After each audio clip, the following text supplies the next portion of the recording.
Question number 14 बताएंगे, और जो कि बहुत ही इंपॉर्टेंट क्वेश्चन है। ठीक है, इसको ध्यान समझो क्या है। देखो 12 क्वेश्चन और 14 क्वेश्चन बिल्कुल सिमिलर है। सिमिलर क्यों है? क्योंकि केवल थोड़ा सा अंतर है इसमें, ए बी ए सी और इसमें बी सी है। ठीक है, तो क्या है, एक ट्राइंगल है ए बी सी और यहाँ पे एक मीडियन है डी। ए डी क्या है? मीडियन। इसी तरीके से एक और ट्राइंगल दिया है उन्होंने, वो ट्राइंगल क्या है? पी क्यू आर है और उसका मीडियन क्या है? एम। ठीक है, गिवन क्या क्या है पहले वो देखेंगे, थोड़ा सा नीचे से बनाते हैं। गिवन क्या क्या है? इसमें गिवन है कि ए बी ए सी और ए डी, ए बी ए सी और ए डी, ए बी ए सी और ए डी जो है वो पी क्यू पी आर और पी एम के कैसे है? प्रोपोर्शनल है। प्रोपोर्शनल मतलब इनकी साइड्स का रेशियो बराबर है। ठीक है, और प्रूफ क्या करना है हमें? प्रूफ करना है कि triangle ABC is congruent to triangle PQR. ABC को पीक्यूआर के कॉन्ग्रुएंट करना है। तो इस क्वेश्चन को करने के लिए, उसमें सवाल में क्या था? ए बी बी सी और ए डी कॉन्ग्रुएंट दिया था। इसमें ए बी ए डी और ए सी कॉन्ग्रुएंट दिया है। तो इतने में ही सवाल बहुत चेंज हो जाएगा। तो पी क्यू आर के सिमिलर करना है, ना कि कॉन्ग्रुएंट करना है। ठीक है, अब सबसे पहले हम कंस्ट्रक्शन करेंगे। कंस्ट्रक्शन में क्या करेंगे उसको समझो। कंस्ट्रक्शन के लिए हम AD को एक्सटेंड करेंगे, AD को एक्सटेंड करेंगे, और हमने ये एक्सटेंड कर लिया कहाँ तक? E तक कर लिया। मान लो सपोज दैट हमने AD को एक्सटेंड किया E तक, और ऐसे एक्सटेंड किया कि AD और B बराबर हो। ठीक है, तो यहाँ पे कंस्ट्रक्शन में लिखेंगे एक्सटेंड। एक्सटेंड मतलब AD को हमने बढ़ाया, एक्सटेंड AD, AD को एक्सटेंड किया अप टू E, E तक। Extend AD up to E such that AD equals to D। मतलब इस तरीके से एक्सटेंड किया कि AD और D बराबर हो जाए। ठीक है, और यहां से हमने इसको ज्वाइन कर दिया। कोई डाउट? यहां तक कोई डाउट? हमने AD को बढ़ाया, E तक बढ़ाया, और ऐसे बढ़ाया कि AD और D बराबर हो। इसी तरीके से इस पे आते हैं, PM को एक्सटेंड किया, PM को हमने एक्सटेंड किया, कहां तक किया? N तक एक्सटेंड किया, और ऐसे एक्सटेंड किया कि PM और MN बराबर हो जाए। ठीक है, तो यहाँ पे भी लिखेंगे extend PM up to N such that PM equals to MN, और इसको इससे ज्वाइन कर दिया। यहाँ तक हमें कोई दिक्कत नहीं है, यहाँ तक कोई प्रॉब्लम नहीं है। यहाँ तक क्लियर है? कंस्ट्रक्शन क्लियर हो गया। अब देखना प्रूफ पे आते हैं। सबसे पहले एक चीज देखो, AD D के बराबर है, AD बराबर D बाई कंस्ट्रक्शन। कंस्ट्रक्शन से AD D के बराबर है, और BD DC के बराबर है। BD DC के बराबर क्यों है? क्योंकि AD is the median, AD is the median, AD median, BD DC के बराबर है। इसका मतलब ये डायगोनल एक दूसरे को बाइसेक्ट कर रहे हैं। Here diagonal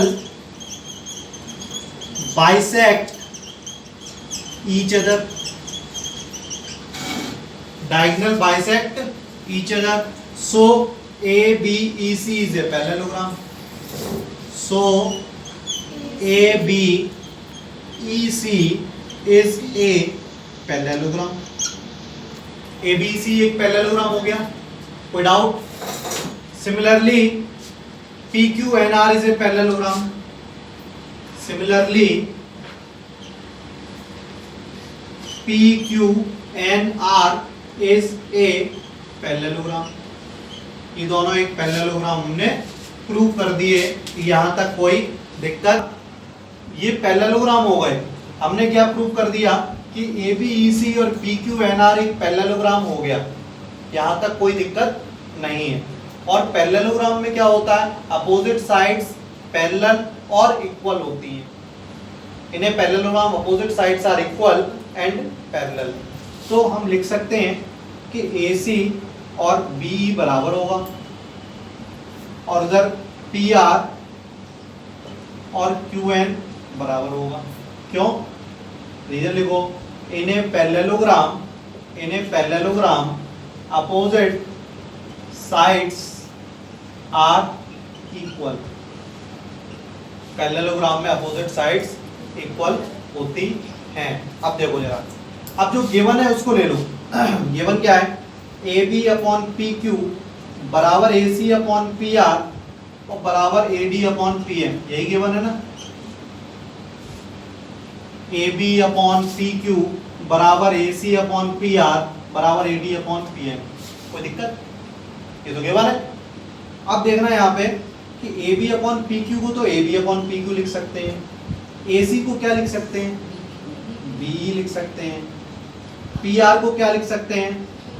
QN लिख सकते हैं, और AD में 2 का मल्टीपल कर दो और PM में 2 का मल्टीपल कर दो। क्यों कर दो? क्योंकि AD का 2 गुना क्या हो गया? AE, और PM का 2 गुना क्या हो गया? PN। ठीक है, तो यहाँ पे आ जाएगा AB अपॉन PQ बराबर BE अपॉन QN बराबर 2AD का मतलब क्या हुआ? AE, और 2PM का मतलब क्या हुआ? PN। अब देखना चाहिए, ये वाला ट्रायंगल देखो, ABE, इसमें ये वाली साइड इसके बराबर, ये अपॉन ये बराबर ये अपॉन ये बराबर ये बड़ी साइड अपॉन बड़ी साइड। इसका मतलब ट्रायंगल ABE सिमिलर हो गया ट्रायंगल PQN के बाई SSS सिमिलरिटी से। सिमिलर हो गया, और जब सिमिलर हो जाता है तो उनके एंगल बराबर हो जाते हैं। तो ये वाला एंगल 1, या ऐसे लिख दो BAD, एंगल BAD बराबर हो गया QPN के, BAE कर लो या QPM कर लो, QPM के। क्यों?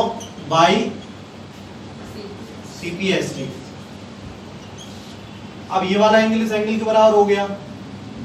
सिमिलरली जब हम ये वाला ट्रायंगल लेंगे तो ये वाला एंगल इस एंगल के बराबर हो जाएगा। ठीक है, तो पहले इतना नोट कर लो, इतना समझ लो, पहले इतना समझ लो सभी। अब देखो, यहां तक फिर से आपको एक बार बताते हैं और बहुत अच्छे से समझना। क्या कि गिवन क्या है, सबसे पहले ये देखते हैं हम। गिवन था कि AB upon PQ equals to AD upon PM equals to AC upon PR, ये गिवन था। ठीक, उसके बाद हमें प्रूफ क्या करना है कि ये जो ABC ट्रायंगल है वो PQR ट्रायंगल के सिमिलर करना है, ये हमको प्रूव करना था। ठीक, हमने किया क्या, थोड़ा सा कंस्ट्रक्शन किया।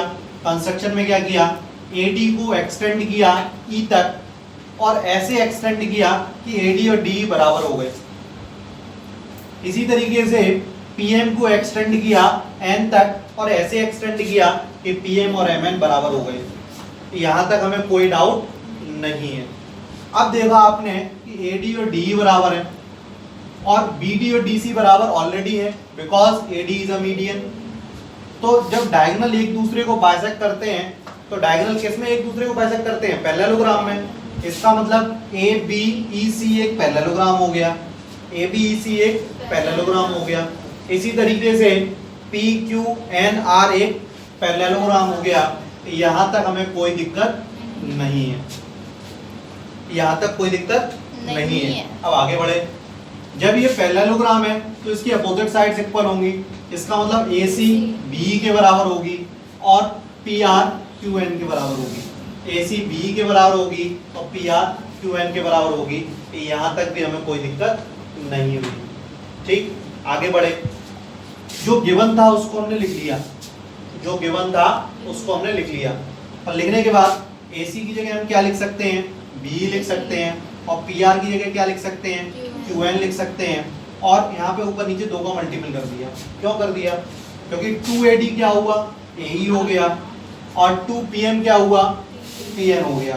तो AB अपॉन PQ बराबर BE अपॉन QN बराबर AE अपॉन PN आ गया। इसका मतलब ये वाला ट्राइंगल इस वाले ट्राइंगल के सिमिलर हो गया भाई, SSS सिमिलरिटी। और जब सिमिलर हो गया तो हम लिख सकते हैं BAD, ये वाला एंगल इस वाले एंगल के बराबर होगा। यहां तक क्लियर। अब इसी तरीके से सिमिलरली हम ये भी लिख सकते हैं कि CAD बराबर RPM। जब ये इस एंगल के बराबर हो सकता है तो ये वाला एंगल भी तो इस एंगल के बराबर हो सकता है। ठीक है, तो हम लिखेंगे सिमिलरली CAD बराबर RPM। ठीक है, अब ये 1 इक्वेशन, ये 2 इक्वेशन, दोनों को ऐड कर दो। दोनों को ऐड करेंगे तो कैसे करेंगे, इतना नोट कर लिया होगा आपने। अब हम इक्वेशन नंबर 1 और इक्वेशन नंबर 2 को जोड़ेंगे, ऐड करेंगे। कैसे करेंगे देखो जरा। अब इक्वेशन नंबर 1 क्या है, BAD बराबर QPM। तो BAD को CAD में जोड़ेंगे, BAD को जोड़ेंगे CAD में, और राइट हैंड साइड में QPM को जोड़ेंगे RPM में। QPM को RPM में जोड़ेंगे। BAD को CAD में जोड़ेंगे तो क्या होगा, BAC हो जाएगा। क्या हो जाएगा, BAC हो जाएगा। और QPM में जब RPM जोड़ेंगे तो QPR हो जाएगा। मतलब BAC ये पूरा बड़ा ट्राइंगल, QPR ये पूरे बड़े ट्राइंगल के बराबर हो गया। इतना ही करने के लिए हमने इतना सब कुछ किया था। ठीक है, इतना करने के लिए हमने इतना सब कुछ किया, कंस्ट्रक्शन भी किया और ये सब किया। ठीक है, अब इसका मिलने से हमें फायदा क्या मिला उसको देखो। अब हम ट्राइंगल को सिमिलर करना है तो हमने दो ट्राइंगल ले लिए जो सिमिलर करने हैं। कौन कौन से, इन ट्राइंगल ABC, एक हमने ABC ट्राइंगल लिया, एंड ट्राइंगल PQR, एक PQR ट्राइंगल लिया। ABC और PQR दो ट्राइंगल लिए। अब देखना जरा, AB upon PQ, AB upon PQ बराबर AC अपॉन PR। ये तो हमें गिवन है, इसमें दो चीजें ली, AB अपॉन PQ बराबर AC अपॉन PR, ये ले लिया। और ये वाला angle BAC is equals to QPR, BAC QPR के बराबर हो गया। तो दो साइड्स का रेशियो बराबर हो गया और उसके बीच का एंगल बराबर हो गया। तो साइड एंगल साइड से ये दोनों ट्राइंगल सिमिलर हो गए। इसका मतलब triangle ABC is similar to triangle PQR by side angle side similarity. तो मतलब इस एंगल को बराबर करने का महत्व क्या था कि हमें यहाँ पे लिख के उसको साइड एंगल साइड से सिमिलर करना था। ठीक है, इसलिए इस एंगल को बराबर लाने के लिए हमने इतना कंस्ट्रक्शन किया और ये सवाल किया, ये यहाँ पे प्रूव हो गया। फिर से एक बार समझाते हैं पूरा क्वेश्चन और फिर अच्छे से करना आप लोग। कैसे, इसको समझो कि एक ट्राइंगल ABC था, एक ट्राइंगल PQR था, गिवन क्या था वो तुमने लिख लिया। सबसे पहले हम कंस्ट्रक्शन करेंगे, कंस्ट्रक्शन कर लिया और कंस्ट्रक्शन करने के बाद हम देखेंगे कि ये पैरेललोग्राम है, तो पैरेललोग्राम है तो अपोजिट साइड्स इक्वल होंगी। फिर हमने क्या किया, ये वाला ट्राइंगल इस ट्राइंगल के सिमिलर कर लेंगे, जिससे ये वाला एंगल आधा एंगल इस आधे एंगल के बराबर हो जाएगा। सिमिलरली ये वाला एंगल इस एंगल के बराबर होगा। दोनों को ऐड कर देंगे by adding equation number 1 and 2, ये पूरा एंगल इस पूरे एंगल के बराबर हो जाएगा। उसके बाद हम क्या करेंगे, ABC और PQR ट्राइंगल ले लेंगे, उसको दो साइड्स का रेशियो बराबर है, AB अपॉन PQ बराबर AC अपॉन PR, और एक ही एंगल अभी हमने प्रूव कर लिया, प्रूव्ड अबव। ठीक है, इसका मतलब साइड एंगल साइड से ये ट्राइंगल इसके सिमिलर हो गया। 15 की, ठीक है। क्वेश्चन नंबर 15, एक्सरसाइज 6.3 का क्वेश्चन नंबर 15 क्या है उसको समझिए। A vertical pole of length 6 metre cast a shadow 4 metre long on the ground. एक पोल है, ठीक है, वर्टिकल पोल है जिसकी लेंथ 6 मीटर है, जिसकी लेंथ क्या है 6 मीटर है। इसकी जो शैडो बन रही है वो 4 मीटर की बन रही है, ये 4 मीटर है, cast a shadow 4 metre long, ठीक है। And at the same time a tower cast a shadow 28 metre long, find the height of the tower. उसी टाइम पे एक दूसरा टावर है जो कि जिसकी शैडो जो है 28 मीटर लॉन्ग बन रही है, तो उस टावर की हाइट क्या होगी, उस टावर की हाइट क्या होगी ये बतानी है, ठीक है। अब एक चीज बताओ जरा, A B C and P Q R, इसमें इन दोनों ट्राइंगल में एक चीज तो क्लियर है कि ये 90 होगी, क्योंकि टावर 90 डिग्री का एंगल बनाएगा बेस से, ठीक है। तो इन triangle A B C and triangle P Q R एक चीज तो क्लियर हो गई कि बी और क्यू बराबर है, क्योंकि बोथ 90 होंगे, यहां तक हमें कोई दिक्कत नहीं है। दूसरी चीज देखना कि at same time, same time that means सूर्य अगर जो आपका सूर्य है वो इधर है, तो ये एंगल बना रहा है कोई भी सेम टाइम पे, मान लो ये 30 डिग्री बना रहा, तो सेम टाइम उन्होंने कहा है, तो सेम टाइम का मतलब ये भी एंगल उतना ही सेम बनाएगा, सेम टाइम में तो एंगल सेम बनेगा ना। तो यहाँ पे ये वाला angle A equals to angle P हो जाएगा, because at a same time, at a same time है, ठीक है। तो दो एंगल बराबर हो गए, इसका मतलब triangle ABC is similar to triangle PQR by angle similarity. दो एंगल बराबर हो गए, इसका मतलब ये सिमिलर हो गया, और सिमिलर हो गया तो साइड्स का रेशियो बराबर होगा, साइड्स का रेशियो बराबर होगा मतलब AB upon PQ is equals to BC upon QR। AB कितना है 6 है, PQ कितना है H है, BC कितना है 4 है, QR कितना है 28 है,